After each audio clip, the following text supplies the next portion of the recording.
Hi, I'm Lisa K. Donner, along with Andrew Moran, Sarah Calgill, James Fite, and Jeff Charles. And this is the Conservative 5, Liberty Nation's online TV news program.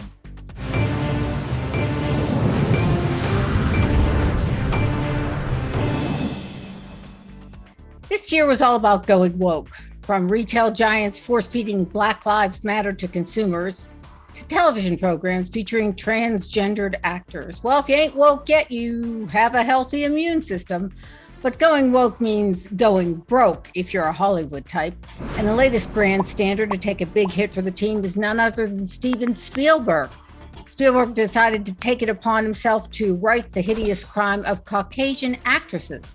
Natalie Wood playing a Puerto Rican teenager in the 1961 movie West Side Story. Dear Lord, how did we live that lie for so long? So Spielberg decides to hire only actors and actresses of Latin descent for his corrected remake. Okay, I can buy that. But if we want to be true to the story, why put a Colombian in the starring role? There's got to be some Puerto Rican actresses out there somewhere, aren't there? Well, you know what, Lisa? I think, I like Steven Spielberg, and I think you might have just gotten him canceled because I don't think they noticed that he replaced the actress with a Colombian actress. And now you just told them and gave them the idea to cancel him for not casting a Puerto Rican actress. So if Steven Spielberg gets canceled, it's going to be your fault, Lisa. And I'm sad to say that, but here's the thing: I don't care if they recast the movie or however they do it. The thing is, Hollywood is going to have to figure out a balance between going super woke and still being able to entertain. I mean, it seems like every time they go super woke, there's a backlash, and it's so bad that even in public or even in works, the works that aren't too woke, it still comes out that way because we're just so used to them preaching at us.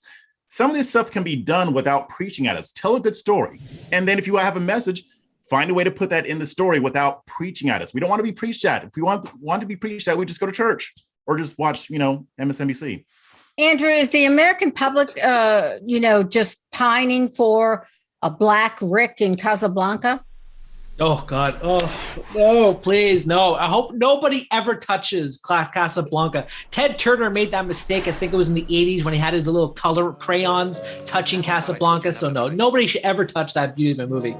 But with West Side Story, I mean, the source material is dreadful anyway. I can't take dancing gangsters seriously. I think the only dancing gangster would be James Cagney. Only he could do it properly. But everybody else, I mean, it's a ridiculous story.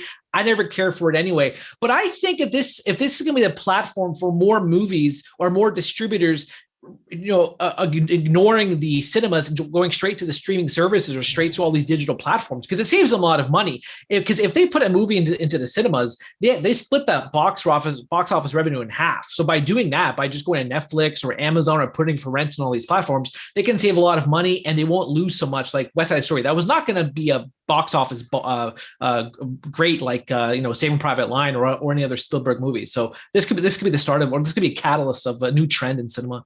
You don't think it's going to be a blockbuster? I'm sorry? You don't think it's going to be a blockbuster? West Side Story, the musical? No, I don't think that's going to be a blockbuster, because the problem with all the, I mean, now you're going to get me on a tangent here, because the problem with all these films, they're written by children, especially these remakes, all written by kids who are so emotionally stunted. I mean, take, for instance, the Star Wars movie, the one with this episode 7, I think it was, or 8, that came out a few years ago. This Raya character, she learned the Force within a few minutes of the movie. Luke Skywalker took a whole series to learn the Force. What the heck is that? And he had to do a handstand and lift a X-Wing out of a swamp.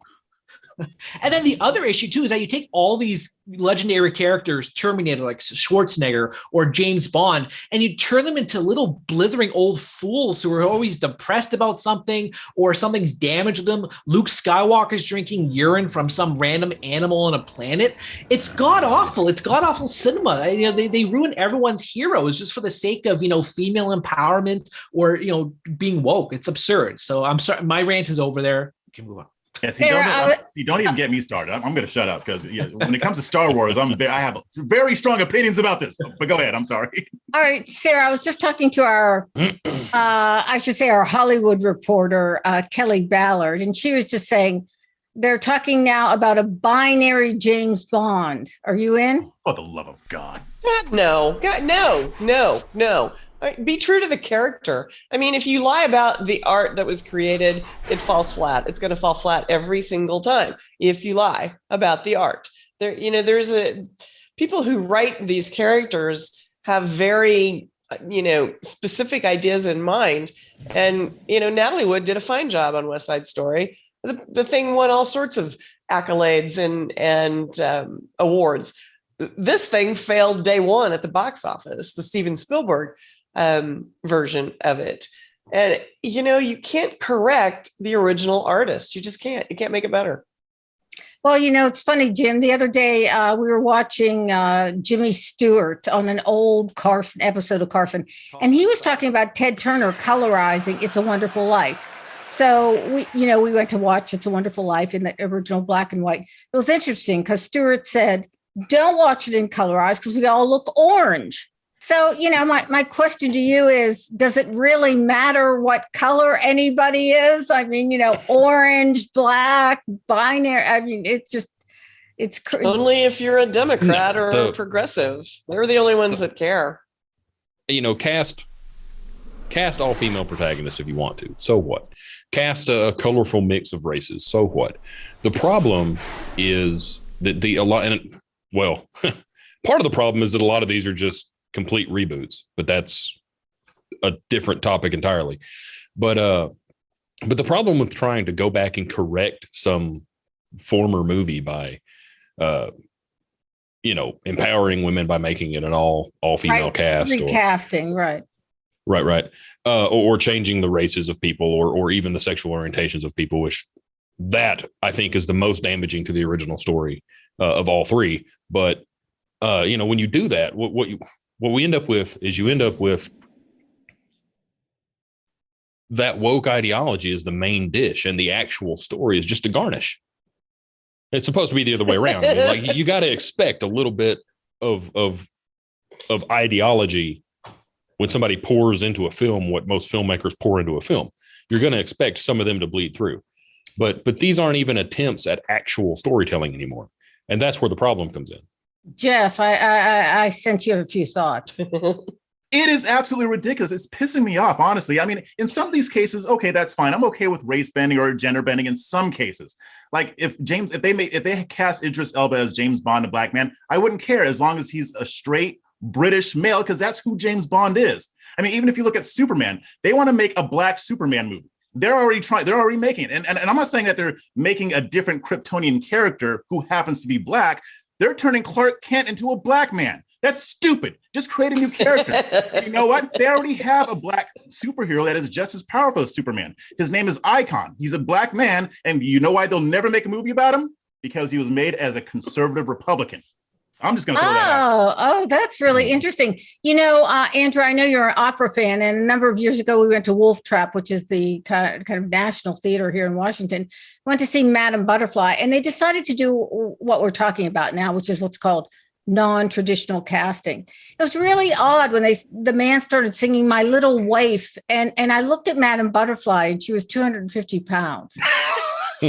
I couldn't get past that. Oh my God. There was relative. These people ruin everything. I swear they ruin everything.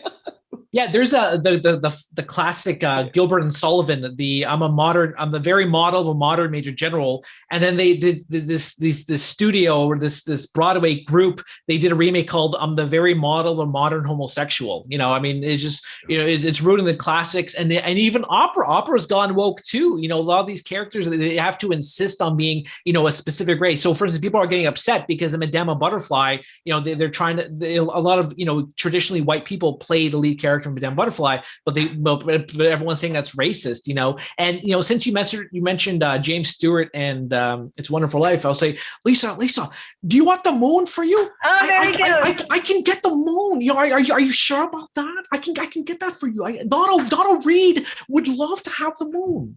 That's Daddy, every time the bells ring, an angel gets his wings. A Democrat goes woker. All right, well, Star Wars, Charlie's Angels, Men in Black, X-Men, Shaft, believe it or not, Terminator, all woke redos and box office losers. How long can Hollywood keep this up before the coffers run dry? Thanks, panel.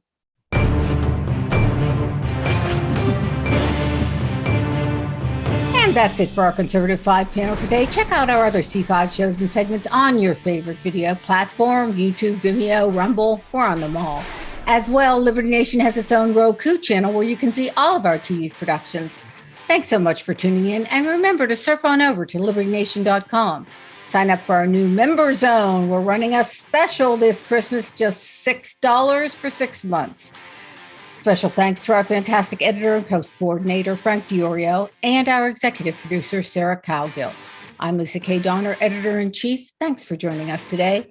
This has been a production of libertynation.com, where truth is making a comeback.